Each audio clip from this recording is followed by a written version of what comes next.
if the guys who planned the wars had to fight them, that we wouldn't have any more.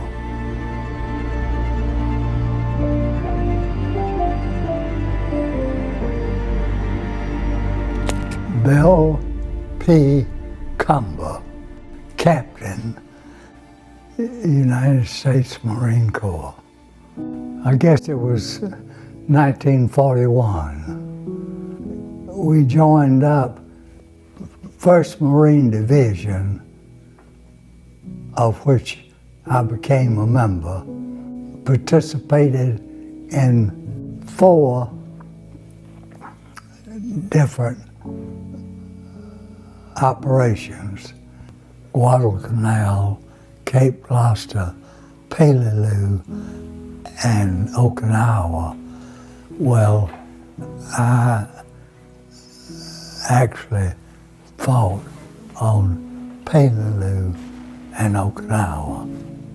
I was actually sent overseas as a replacement for Cape Gloucester.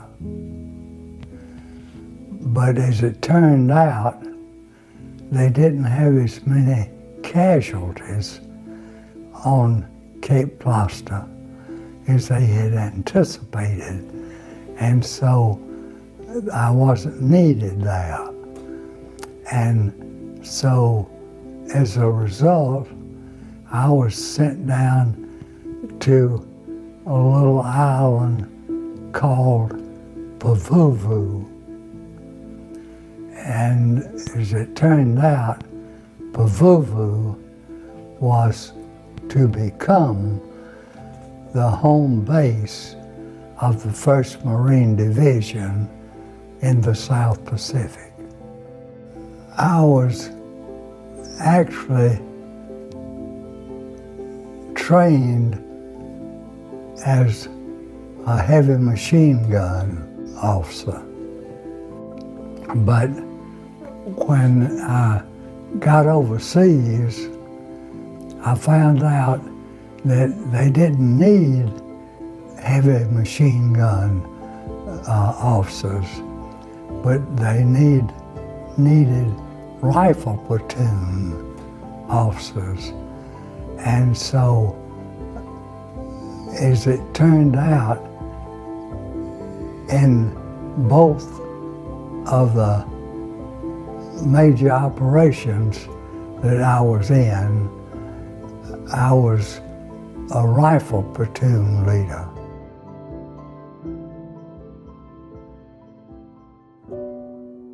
We never let the men call us lieutenant or captain or anything like that. But my nickname was Wild Bill. Wild Bill. I wasn't afraid of anything. And I always led my men where possible, sending them out on a tough mission. I went with them. They knew that I wasn't afraid and that I'd do anything, and so somebody stuck that title to me. In the Southwest Pacific, 500 miles from the Philippines, are the Palaus, westernmost of the Japanese-mandated islands. On a tiny one called Peleliu, the Japs have a good airstrip. We must seize it to protect our invasion of the Philippines. It will also help us cut off a great chain of enemy strongholds loaded with troops. Peleliu was such a small island, and on Peleliu, there was no such thing as a real area. So it was like you were on the front line the entire time you were there. It was just no relief. You think in normal warfare that you would fight for so many days and then be relieved and you'd come back to a real area to kind of recuperate. But on Peleliu, as I said, there was no real area. So it was just like you were front line the entire time. I was taking my rifle platoon on Peleliu through a thick swamp, and we could see in the far distance there's a big mountain range, and we were headed towards that. Well, it took us so long to get through the swamp that by the time we made it through, it was pitch black dark, and the ridge that we were going for was still several hundred yards in front of us, but we came to a dirt road that we found out later was called the East Road. And I got on my little handheld radio, which we called a spam can, and I called my company commander and told him that we were at East Road, but there was pitch black dark, and that it would be suicide for us to try to take that ridge under those conditions. And I asked permission to wait until tomorrow morning. And so he gave me permission to do that. When daylight came, there were Japanese all over the side of this ridge that we were to take, and we were down at an elevation about 4 or 5 feet below the surface of the road. It was just, we were in an untenable position, and that because the Japs were looking right down our throats that were on the side of this high ridge, and we could stick our finger up above the surface of the road that we were hiding behind and get a couple fingers shot off. And so I said, we need tank support. So they sent tanks. About 35 minutes later, we looked far down the road and we saw a tank coming towards us. Well, all of a sudden, the tank blew up.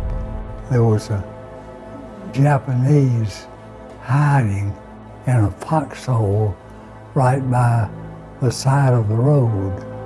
And when he heard the tank approaching him.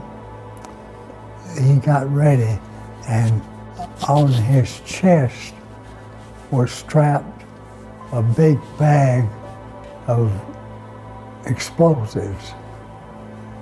And so as the tank that was coming to help us out got opposite him, he jumped out of the foxhole and threw himself up on the treadmill of the tank, and he pulled the pin on the bag of explosives and immediately exploded. Of course, he blew himself to smithereens, as the saying goes. They found out what had happened and sent a second tank in, and the same thing happened to it. And when the third one came along, I stuck up my rifle so the tank commander could see it, and so he drove down to where I was, and I knew enough about tanks to know that there was a telephone on the outside of the tank that I could talk to the tank commander. And so with the protection of the tank from the Japs that were on the side of that ridge, I was able to talk to the tank commander, and I told him, I said, that ridge is full of Japanese, and I said, we stick our finger up and get it blown off. And so I said, I'd appreciate it if you'd take your machine guns and spray the side of that ridge and kill as many of the Japs as possible. And I said, I also noticed at the foot of the ridge that there was a opening like to a cave to get into the ridge. And so I said, if you just for kicks fire a couple of shots of your 75 millimeter cannon that tanks had into that and just see what happens. Well, he did. First they sprayed the side of the ridge where the Japs were firing down on my men, and my men were strung out along the side of East Road in the deficit. And as soon as he fired those 75 millimeter shots in there, the Japs started running out of the hole, which was a part of the ridge. And we found out later 52 Japanese ran out towards the tank, and they just, as fast as they ran out, my men, or the machine gun of the tank, killed them. And there was a stack of 52 dead Japs just piled up. And as it turned out, this ridge that we had been ordered to take was housed one of the largest ammunition depots that the Japs had on the island.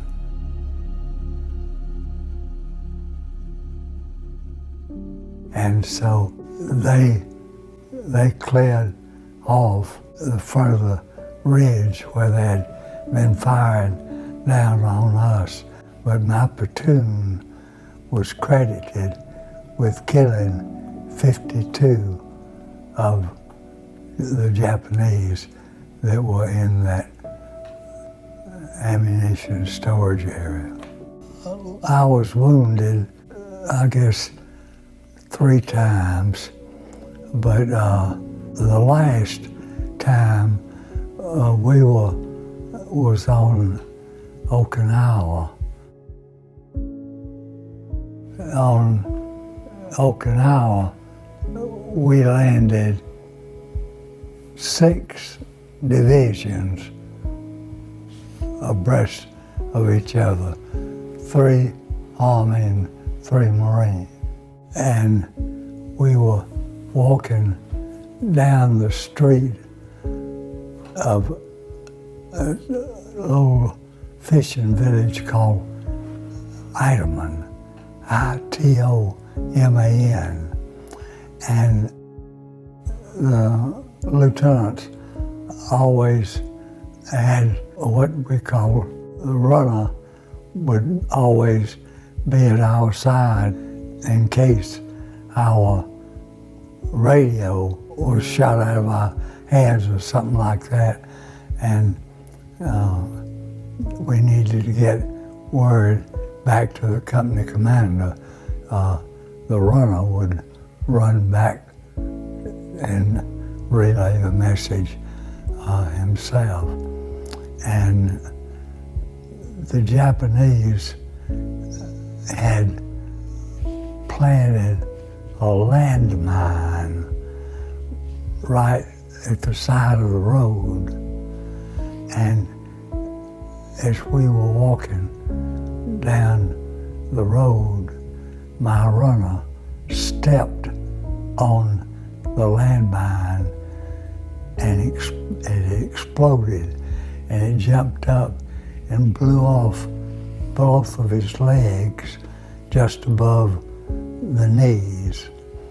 And he died 3 days later aboard a hospital ship.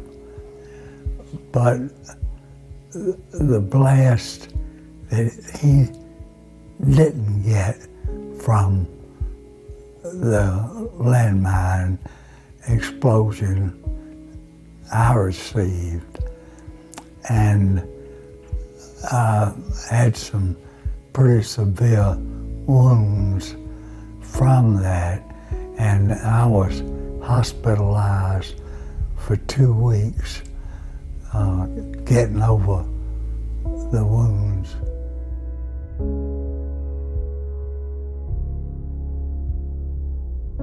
It's terrible things that